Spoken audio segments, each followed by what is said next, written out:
Allez, Bruno Marchal, mental coach à Montpellier.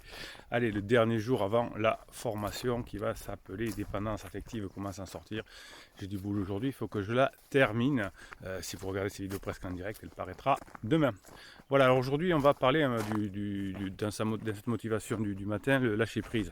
Souvent dans cette communauté là qui écrit dessous, en commentaire, qui se soutient, quand il y en a un qui a un coup de mou qui l'aide, ben, on parle de lâcher prise. Alors cette notion de lâcher prise, là j'ai beaucoup galvaudé bien évidemment, parce que on se dit qu'est-ce que ça veut dire. Euh, Moi je relirais bien le lâcher prise à l'ego. On va réussir à lâcher prise, selon moi, c'est mon idée de l'association du matin, quand on s'aperçoit que peut-être notre ego n'est pas toujours la meilleure façon de réussir sa vie. Alors c'est important l'ego, hein, bien sûr.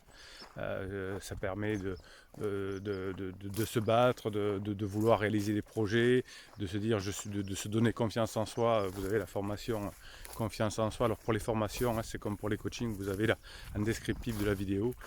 Pour faire vos coachings, 1 heure de coaching et 15 jours de suivi par écrit de la formule efficacité et toutes les formations que vous avez, le catalogue et donc confiance en soi.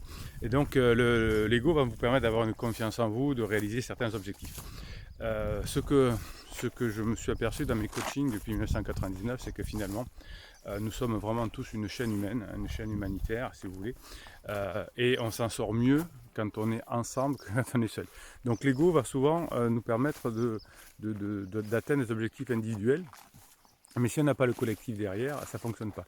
Vous savez que je suis issu du monde du sport, du rugby en particulier, et que je donne aussi pas mal de choses, de formation avec les chevaux. Et si seul avec les chevaux, par exemple, on ne peut pas faire grand-chose.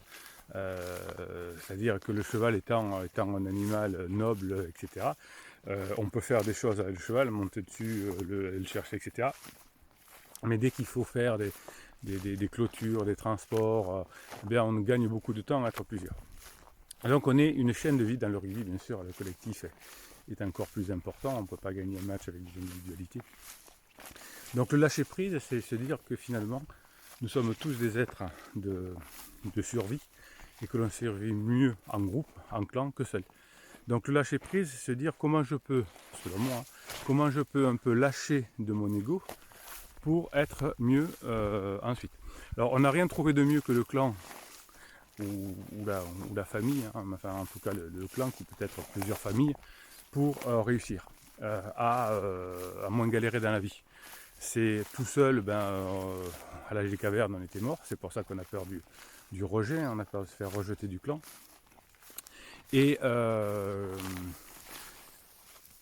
quand je traverse une crise existentielle, je suis souvent dans un problème de manque d'estime de soi, donc j'essaie de retrouver mon ego et j'essaie d'avoir des choses comme de son je veux me sentir libre, je veux faire ce que je veux, j'ai été opprimé par mon mari, par ma femme pendant des mois et des années, et donc on croit qu'on peut s'en sortir individuellement.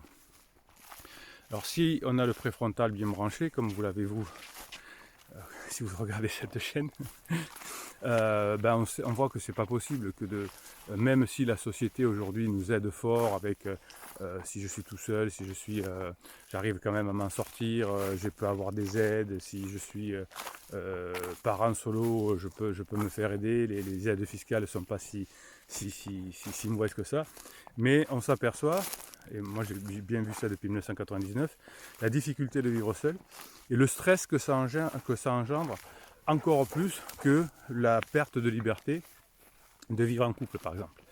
Alors, vivre en couple, c'est effectivement faire des concessions, c'est devoir être adulte, c'est pas dire les choses comme ça. Alors, vous savez que il y a tout un pan de la psychologie qui vous a perturbé, avec la notion de faut être authentique, etc. Oui, bien sûr qu'il faut être authentique, mais si on est trop authentique, entre guillemets, qu'on prend les autres sans jamais s'en soucier, eh bien on se retrouve seul et on se retrouve en galère.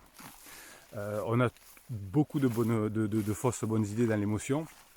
Tout seul, je m'en sortirai très bien, j'ai besoin de personne.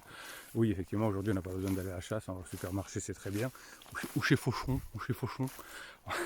à l'époque où il fallait chasser en meute, eh bien, on ne pouvait pas le faire tout seul. Donc aujourd'hui, on peut très bien s'en sortir. Et donc, on a l'impression que notre ego là est là et qu'on va pouvoir faire des choses tout seul, plus facilement, etc. Alors ça n'empêche pas d'être autonome, ça n'empêche pas d'être adulte, ça n'empêche pas de se satisfaire seul sur ses émotions, sur son affection, hein, c'est le but de la formation qui sort demain, comment sortir de cette dépendance affective, ce qui ne veut pas dire toutefois que vaut mieux vivre seul. L'humanité s'est développée grâce à la notion de clan et de couple, puisque c'est le clan et le couple qui demandent le moins d'énergie pour survivre et qui a permis au cerveau de se développer. Donc quand on est en crise existentielle, qu'on est un peu perdu, on croit que se recentrer sur soi, se donner des énergies, se faire plaisir, je m'occupe pas de mes enfants mais c'est pas grave, je laisse tomber mon mari, ma femme mais c'est pas grave, j'ai un adultère mais c'est pas grave, c'est normal, tout le monde le fait, oui, on se rassure comme ça. Et effectivement c'est là que qu'on se pourrit la vie, qu'on se stresse, et effectivement si là on a traversé la crise existentielle notamment de façon où on a eu la chance d'avoir un conjoint qui suivait cette chaîne et qui n'a pas fait trop d'interdits, eh bien on retrouve son clan, son couple à la fin et tout est bien. Sinon on est obligé de reconstruire un clan, mais quand on reconstruit un clan avec des familles recomposées, etc., c'est toujours plus galère. Alors bien évidemment, 5 ans après la décision de fin de crise, quel que soit ce qui s'est passé, si par exemple mon conjoint a fait des interdits, m'a mis dehors, etc., bien je serais très content de vivre seul ou que ma famille soit composée. J'ai vraiment bien fait. Et si je me remets en couple, si j'ai la chance de pouvoir continuer avec ma famille, je me dirais heureusement que mon conjoint était là, j'ai très bien fait. Donc vous voyez que de toute façon, 5 ans après, vous serez content de votre décision. Les personnes que je coach et qui sont en fin de crise me disent oui, mais est-ce que je vais pouvoir re-aimer mon conjoint après tout ce qui s'est passé, etc. Oui, hein, le cerveau est fait pour ça, la nature est bien faite.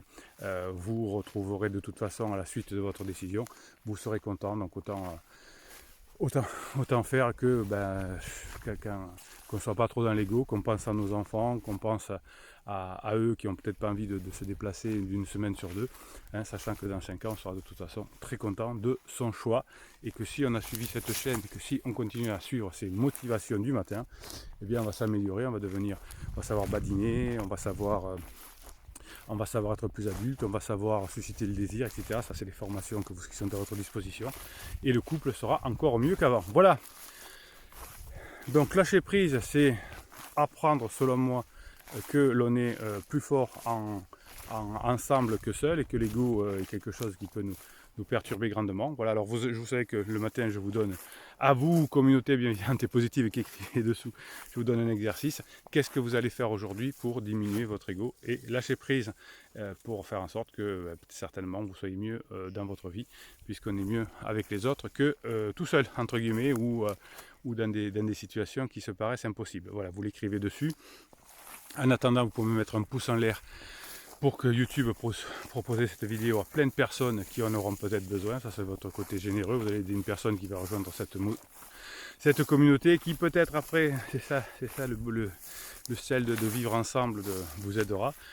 Qu'est-ce que je vais vous raconter encore? Que vous pouvez effectivement vous abonner à cette chaîne, car il y a plein de posts qui vous sont réservés chaque jour. Attention, nous avons des private jokes dans cette communauté bienveillante et positive, et l'une de ces, Bruno Marchal, il